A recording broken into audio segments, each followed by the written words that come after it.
Welcome to Zwemer Theological Seminary. It's good to see you. We're looking at Bonhoeffer's book, The Cost of Discipleship. He says, costly grace is the gospel which must be sought again and again, the gift which must be asked for, the door at which a man must knock. Such grace is costly because it calls us to follow, and it is grace because it calls us to follow Jesus Christ. It is costly, but it costs a man his life, and it is grace because it gives a man the only true life. It is costly because it condemns sin, and grace because it justifies the sinner.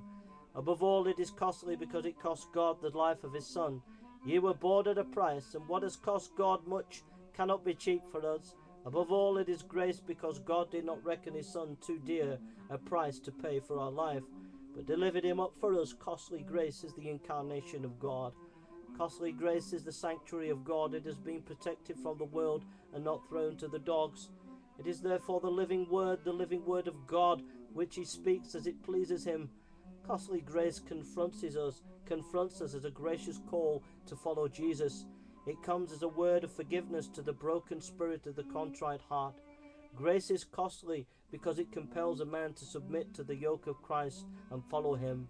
It is grace because Jesus says, "My yoke is easy and my burden is light."